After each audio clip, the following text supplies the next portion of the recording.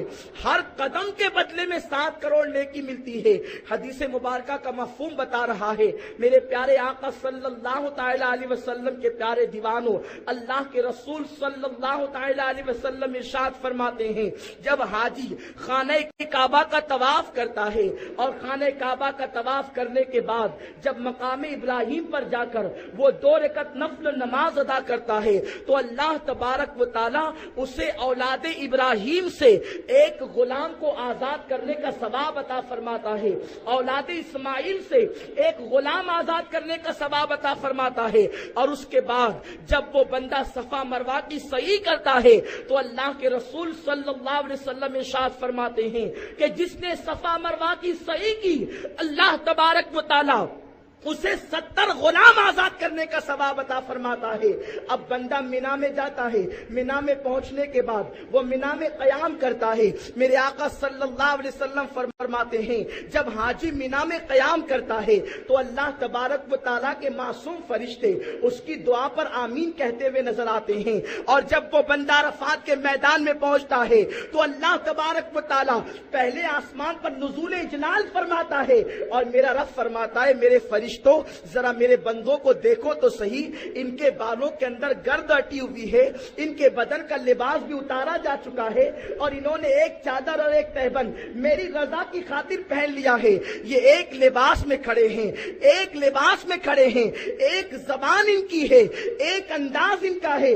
ذرا اسلام کا انداز تو دیکھو, میرے آقا صلی اللہ علیہ وسلم کا طریقہ تو دیکھو. دنیا کہتی ہے کہ اگر انسانوں کو وقار دینا چاہتے ہو تو انسانوں کو خطوں میں تقسیم کر دو, انسانوں کو قبیلوں میں تقسیم کر دو, انسان کو برادریوں میں تقسیم کر دو, انسان کو علاقوں میں تقسیم کر دو, انسان کو زبانوں میں تقسیم کر دو. مگر وہ اللہ کے رسول ہے, انہوں نے عرفات کے میدان میں پوری انسانیت کو جمع کر دیا ہے. سب کے اوپر ایک لباس ہے.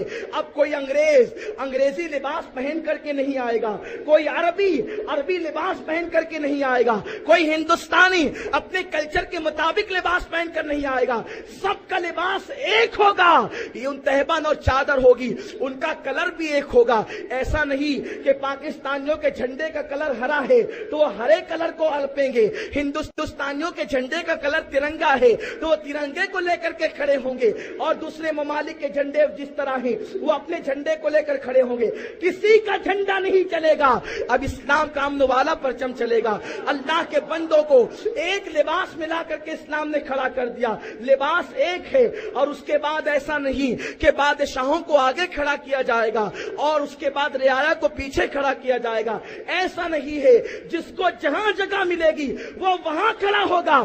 ہندوستانی ہندی نہیں بولے گا, پاکستانی اردو نہیں بولے گا, بنگلہ دیشی بنگالی نہیں بولے گا, انگلینڈ والا انگلش نہیں بولے گا. کسی کی کوئی زبان نہیں چلے گی. زبانوں پہ جھگڑے خوب چل رہے ہیں. اسلام وہ مذہب ہے کہ جو زبان کا جھگڑا بھی مٹا سکتا ہے, برادری کا جھگڑا بھی مٹا سکتا ہے, علاقے کا جھگڑا بھی مٹا سکتا ہے. اللہ کے رسول نے ایک لباس پہنایا, ایک صف میں کھڑا کیا اور ایک زبان میں سب کو بولی عطا کر دی. سب کی بولی ایک ہے, لبیک اللہم لبیک, لبیک لا شریک لک لبیک, ان الحمد والنعمت لک والملک لا شریک لک. سب ایک بولی بول رہے ہیں. اللہ تبارک و تعالیٰ فرشتوں سے کہتا ہے میرے فرشتوں دیکھو یہ میرے بندے ہیں، ان کے بالوں میں گرد اٹی ہوئی ہے، ان کے ناخن بڑے ہیں، ان کا چہرہ گرد آلود ہے، یہ پریشان حال ہے، یہ کچھ نہیں چاہتے، یہ میری رضا چاہتے ہیں۔ اے میرے فرشتوں یہ اہل عرفات ہے، جاؤ اعلان کر دو میں نے ان سب کے گناہوں کو معاف کر دیا، اور یہ آج جس کی مغفرت کی دعا کریں گے میں اس کو بھی معاف کر دوں گا۔ میرے پیارے آقا صلی اللہ علیہ وسلم کے پیارے دیوانوں، عرفات کے دن اللہ پہلے آسمان پہ نزول جلال فرماتا ہے۔ اللہ تبارک و تعالی جیسا کہ اس کی شان ہے اس کے مطابق وہ پہلے آسمان پہ نزول جلال کرتا ہے، اور اس دن سب سے بڑا گناہ یہ ہے کہ حاجی سوچے کہ اللہ نے میری دعا قبول کی یا نہیں کی۔ جو اس دن شک کرے دعا کی قبولیت میں وہ سب سے بڑا گنہگار ہے، اس لیے کہ میرے آقا صلی اللہ علیہ وسلم نے فرمایا دوسرا رکن ہے نماز، تیسرا رکن ہے زکوٰۃ، چوتھا رکن ہے روزہ، اور پانچواں رکن ہے حج۔ شاید اس پہلو کی طرف آپ نے توجہ نہ کی ہو کہ ان میں سے جو دو رکن ہیں روزہ اور حج، ان کو دو عیدوں کے ساتھ جوڑ دیا گیا ہے۔ روزے مکمل ہوں تو چھوٹی عید، اور جو پانچواں رکن ہے حج اس کو بڑی عید کے ساتھ جوڑ دیا گیا ہے۔ جس دن حاجی حج کر کے مناسک حج ادا کرتے ہوئے منا میں آتے ہیں، مزدلفہ سے رما میں رمی جمرات کے لیے، تو وہ دن 10 ذی الحج کا دن عید کا دن قرار دیا گیا ہے۔ اور یہ بھی اسلام کا حسن ہے کہ حج اور عید ان دونوں کو اکٹھا کر کے اللہ نے پوری امت کو حج میں شامل کر دیا ہے۔ صرف وہی لوگ حج کی برکتوں سے مستفید نہیں ہوتے جو مکہ میں پہنچے، بلکہ پوری دنیا میں جہاں کہیں بھی مسلمان بستے ہیں انہوں نے یہ تہوار تو منانا ہے، عید تو منانی ہے۔ گناہگار سے گناہگار مسلمان ہو عید تو وہ بھی مناتا ہے۔ تو حج کو عید کے ساتھ جوڑ کر پوری امت کو ہی حج میں شامل کر دیا ہے۔ حج میں جو مناسک ادا کیے جاتے ہیں ان میں 3 بڑے اہمیت کے حامل ہیں۔ ایک تو 9 ذی الحج کو عرفات میں حاضری ہوتی ہے، اور وہاں میرے آقا کریم نے خطبہ حج بھی دیا جسے حجۃ الوداع کہتے ہیں، اور 2 رکعت نماز ظہر بھی پڑھائی۔ تو اس کی نمائندگی کے لیے آج پوری امت کو حکم ہے جہاں جہاں بھی کوئی ہے خطبہ عید بھی ہوگا، 2 رکعت بھی ادا کی جائیں گی۔ دوسری اہمیت والی خاص عبادت حج میں اللہ کا ذکر کرنے کا حکم ہے۔ مشعر حرام کے پاس آؤ، مزدلفہ میں آؤ، منا میں آؤ، اللہ کا ذکر کرو۔ اب اس کی نمائندگی پوری امت کو کیسے دی گئی ہے کہ 9 ذی الحج کی فجر سے 13 کی عصر تک تکبیرات تشریق پڑھنی ہے۔ اللہ اکبر، اللہ اکبر، لا الہ الا اللہ واللہ اکبر، اللہ اکبر وللہ الحمد۔ اور حج میں تیسری اہم عبادت جو ہے کہ جب حاجی رمی جمرات کر چکتے ہیں تو اس کے بعد قربانی دی جاتی ہے۔ تو قربانی میں بھی پوری امت کو شامل کیا ہے کہ دنیا میں کسی کونے پر کوئی مسلمان رہتا ہے جو صاحب نصاب ہے وہ قربانی ادا کرے۔ تو گویا خطبہ بھی ہوگا، نماز بھی پڑھی جائے گی، تکبیریں بھی کہیں جائیں گی، قربانی بھی دی جائے گی۔ تو اس عمل کے ذریعے اسلام نے پوری امت کو، ہر شخص تو اتنے وسائل نہیں رکھتا کہ مکہ شریف جا سکے اور مناسک حج ادا کر سکے، تو جو یہ وسائل نہیں رکھتے ان کو بھی حج کی برکتوں سے مستفید کرنے کے لیے حج کو عید کے ساتھ جوڑ دیا۔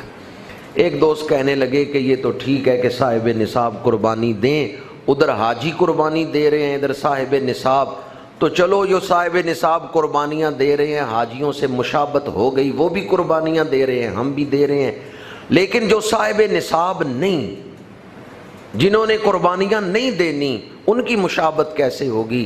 تو میں نے کہا نماز تو انہوں نے بھی پڑھنی ہے، خطبہ تو انہوں نے بھی سننا ہے، تکبیریں تو انہوں نے بھی کہنی ہیں، اور جہاں تک قربانی کا تعلق ہے، جس پر قربانی واجب نہیں، میرے آقا کریم نے فرمایا، حدیث پاک ہے سنن نسائی میں، وہ شخص عید کے دن بال کٹوائے، مونچھیں ترشوائے، جسم کے غیر ضروری بال اتارے، ناخن کاٹے، اللہ اس غریب کو قربانی کرنے کا ثواب عطا فرما دے گا۔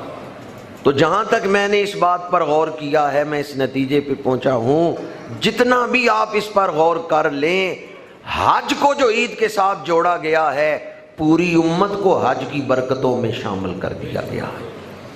دوسرا پہلو، آج کا دن